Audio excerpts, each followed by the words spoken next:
चलते हैं अगले क्वेश्चन पर। मैथमेटिक्स क्लास 8 और स्टूडेंट एडवाइजर आप देख ही रहे हैं। एनसीईआरटी फोल्डर हम करने वाले हैं। एनसीईआरटी फोल्डर सभी बच्चों को हेल्प करेगा, इसे प्लीज ध्यान से देखिए और देखकर दूसरों को जरूर सिखाएं। ठीक है बच्चों।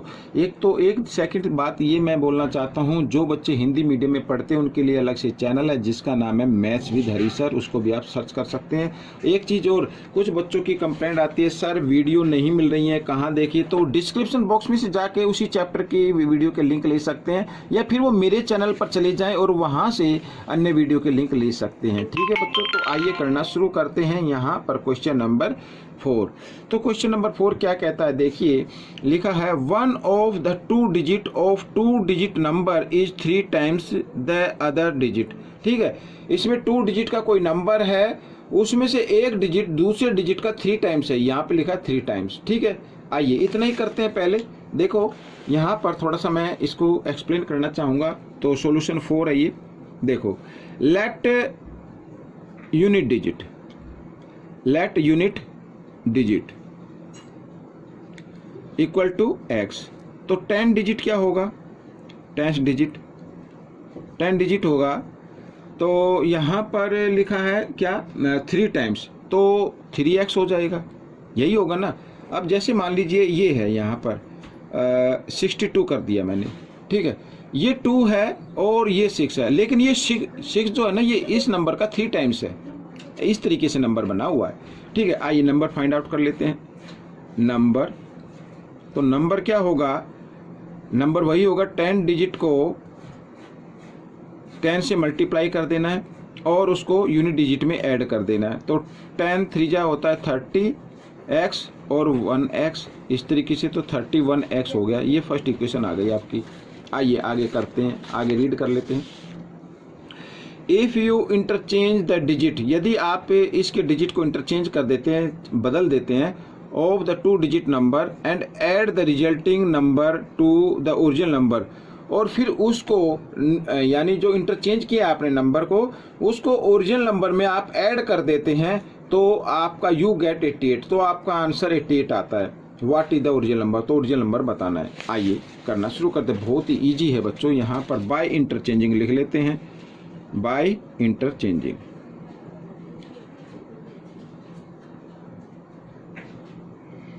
By interchanging. अब यूनिट डिजिट हम मान लेते हैं, यूनिट डिजिट। तो यूनिट डिजिट हम मान लेते हैं 3x को, और 10 डिजिट मान लेते हैं, 10 डिजिट। तो 10 डिजिट मान लेते हैं x को। ठीक है, इस तरीके से अब नंबर बना लेते हैं। नंबर आपको जरूर बनाना है वरना गलत हो जाएगा।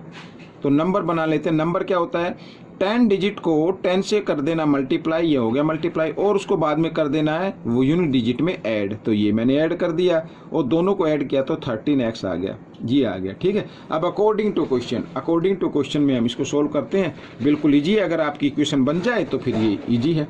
अब उसमें कहा है कि जो हमारा न्यू नंबर है और जो ओरिजिनल नंबर है ये 31, ये रहा ओरिजिनल नंबर, ये न्यू नंबर रहा, इन दोनों को अगर ऐड कर दें तो आपका रिजल्ट 88 आता है, इस तरीके से। ठीक है, तो 13x और 31 और 13x, तो हो गया बच्चों यहाँ पर 44x। ठीक है, ऐड करके तो ये आ गया 88।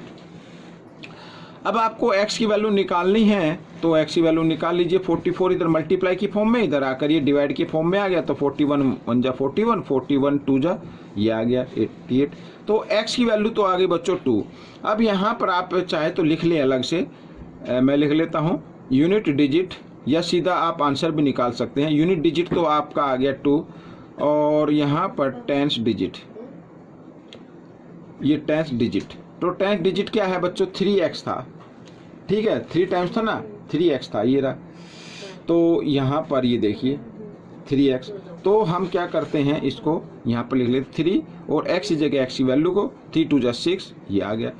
तो नंबर कैसे बनता है, यूनिट डिजिट को तो लिखते हैं इधर और 10 डिजिट को लिखते हैं इधर। ठीक है, तो ये आपका आंसर हो गया। अगर आप इसको चाहे इंटरचेंज करके लिखना तो फिर आप 26 लिख दीजिए, तो ये भी आपका आंसर हो सकता है। ठीक है ना बच्चों, तो ये क्वेश्चन आपका सोल्व हो गया है। आपको ये क्वेश्चन कैसा लगा मुझे जरूर बताना। आइए करते हैं क्वेश्चन नंबर 5।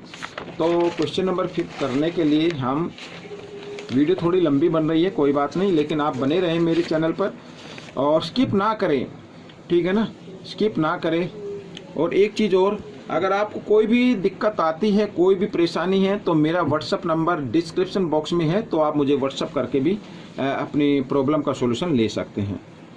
तो सोबोज मदर, क्वेश्चन 5 कहता है Sobo's mother present age, Sobo's mother present age 6 times Sobo's present as.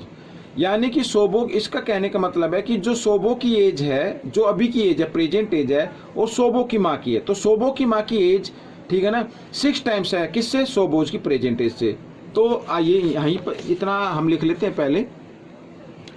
तो सॉल्यूशन 5 यहाँ पर लेट, अब भाई मम्मी का तो पता लग गया, मदर का पता लग गया, 6 टाइम्स है, सोबो का नहीं पता, तो सोबो को लिख लेते हैं let Sobo's present age, let Sobo's present age equal to x यहाँ पर।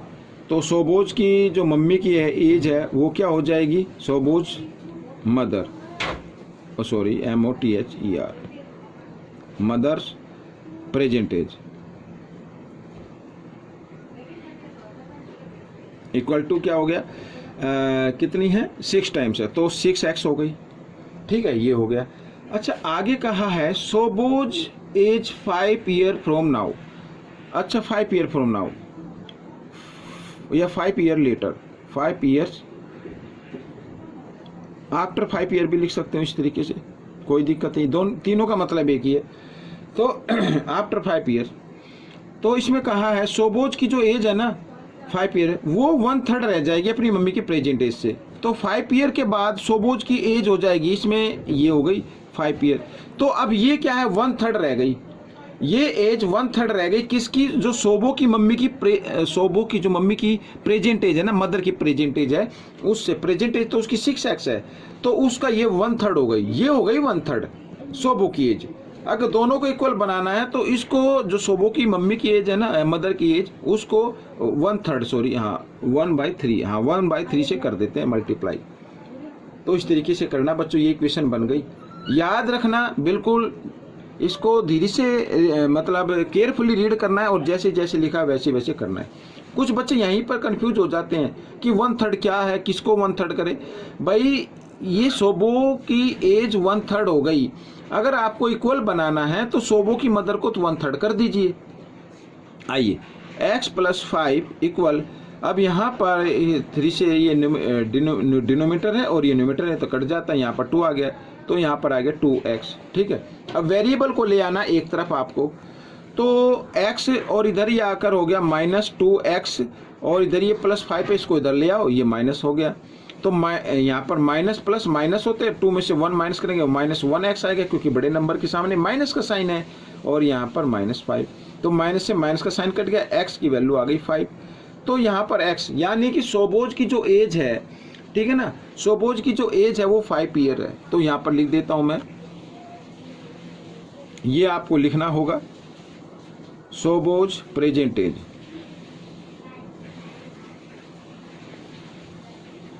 सोबोज प्रेजेंट एज है 5 ईयर्स, ये मैंने लिख दिया, ठीक है, इस तरीके से। अब सोबोज की मदर की जो यहाँ पर वो भी लिख लेते हैं, सोबोज मदर्स प्रेजेंट एज।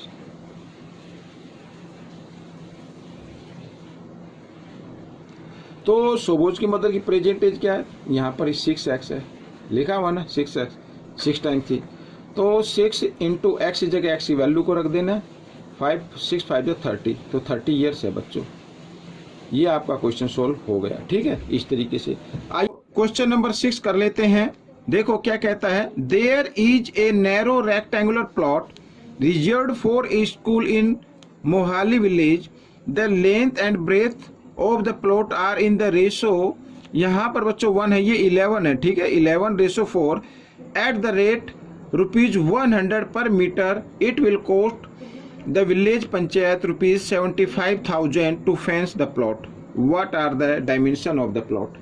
ठीक है, क्या कहा है?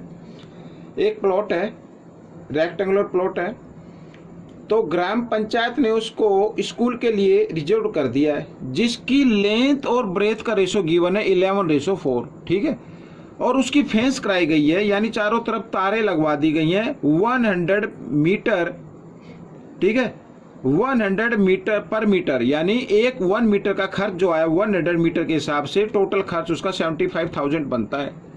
तो आपको फाइंड आउट करनी है डायमेंशन मींस लेंथ और ब्रेथ। तो आइए करना शुरू करते हैं।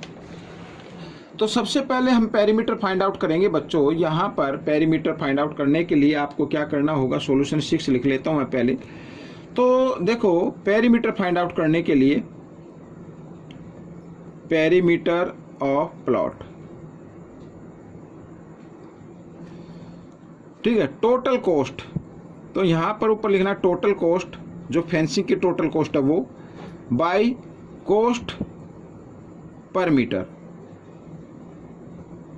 इस तरीके से। तो टोटल कॉस्ट आ रही है 75,000, ये आ गई, और कॉस्ट पर मीटर है 100, ठीक है।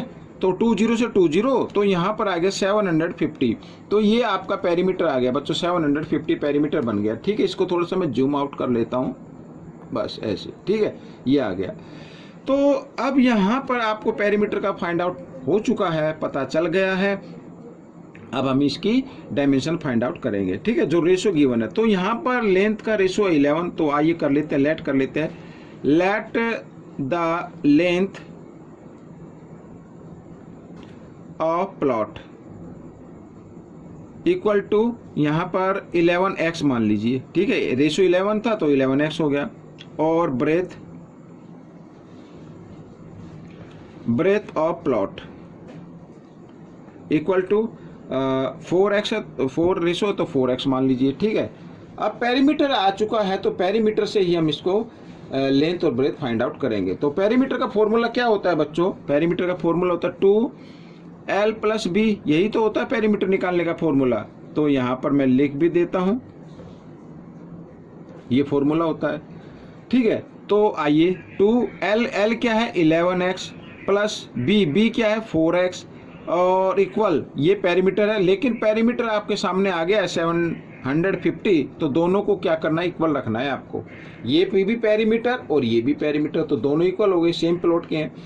तो इस 2 को आप क्या करें, या तो आप यहाँ पर मल्टीप्लाई कर दें, ठीक है, या तो क्या कर दें, मल्टीप्लाई कर दें, या इस 2 को इधर ले आए आप डिवाइड की फॉर्म में। तो इनको ऐड करते हैं, 11x और 4x, यहाँ पर हो गया 15x, और यहाँ पर 750, 2 इधर आकर डिवाइड में आ गया, इस तरीके से। ये देखो, अब 2 से डिवाइड कर दीजिए, 2 3 जा 6, यहाँ पर 2 7 जा 14, 2 5 जा 10, ये आ गया बच्चों। काटने पर 2 से, आपसे नहीं कटा तो डिवाइड भी कर सकते हैं। तो x की वैल्यू आपको निकालनी है, तो इधर है 375, 15 इधर मल्टीप्लाई की फॉर्म में है, और इधर आकर ये डिवाइड की फॉर्म में आ जाएगा। तो 15 की वैल्यू निकाल लेते हैं, 15 2 जा 30 होता है, और यहाँ पर 7 बच गया, 5 75, 15 5 जा 75, तो x की वैल्यू आ गई बच्चों 25। अब लेंथ क्या है बच्चों, वो निकाल लेते हैं, length of plot, length of plot है बच्चों 11x, 11x, x की जगह x की वैल्यू को करना है पुट, 25 1 जा 25 का 5 कैरी 2, 25 1 जा 25 और 2 27, ये आ गई बच्चों लेंथ आ गई, इसको मीटर लिख दीजिए। अच्छा, ब्रेथ निकाल लेते हैं, ब्रेथ भी तो है ना, ब्रेथ ऑफ प्लॉट, तो ब्रेथ ऑफ प्लॉट है बच्चों 4x, तो ये देखो ये 11x और ये ब्रेथ आ गई 4x, तो हम रखते हैं 4x की जगह x की वैल्यू को, 25 4 जा 100, तो 100 मीटर ये क्या आ गई, ब्रेथ आ गई। तो बच्चों ये क्वेश्चन आपका सोल्व हो गया, साथ ही ये वीडियो भी कंप्लीट हो गई है। आपको ये वीडियो कैसी लगी मुझे जरूर बताएं। मिलेंगे नेक्स्ट वीडियो में, till then keep practicing and thanks for watching this video.